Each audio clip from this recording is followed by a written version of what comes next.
Praise the lord. ప్రభువైన యేసు క్రీస్తు నామములో మీ అందరికీ ఉదయకాలపు శుభాలు తెలియజేయుచున్నాను. స్వతంత్ర దినోత్సవ శుభాకాంక్షలు తెలియజేయుచున్నాను. దేవుడు ఈరోజు మనకు అనుగ్రహిస్తున్న అతి శ్రేష్టమైన వాగ్దానము ఇర్మియా 15వ అధ్యాయము 11వ వచనాన్ని చదువుకుందాము.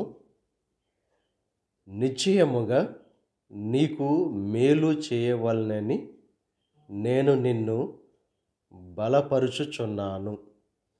దేవుడు మేలు చేయాలని చెప్పి మనల్ని బలపరుస్తున్నారు.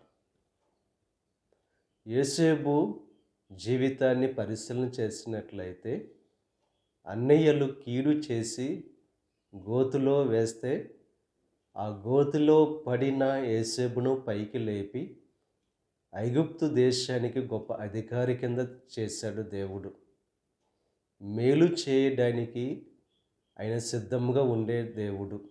ఈరోజు ఎటువంటి కష్టాల్లో ఉన్నా, ఎటువంటి ఇబ్బందుల్లో ఉన్నా తన యొక్క దయగల హస్తాన్ని అందించి ఆ కష్టాల ఊబిలో నుండి పైకి లేవనెత్తే దేవుడు.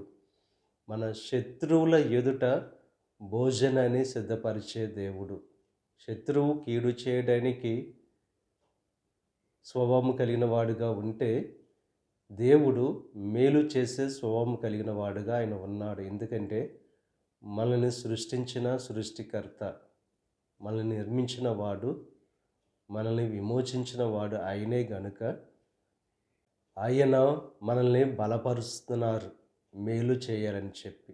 కనుక ఎల్లప్పుడూ కూడా దేవుని ఆశ్రయించేవారుగా ఉంటూ దేవుడు అనుగ్రహించే ఆ మేలులు పొందుకోవలసిందిగా ప్రభు పేరట మిమ్మల్ని కోరుచున్నాను. దేవుడు మిమ్మల్ని దీవించి ఆశీర్వదించి మేలులతో మీ హృదయాన్ని దేవుడు తృప్తిపరచును గాక.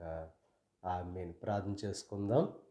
పరిశుద్ధుడా, మహోన్నతుడా, సర్వశక్తిమంతుడైన యేసయ్య, ఈ ఉదయకాల సమయంలో నువ్వు అనుగ్రహించిన అతి శ్రేష్టమైన వాగ్దానాన్ని బట్టి నీకు స్తుతులు చెల్లిస్తున్నాం.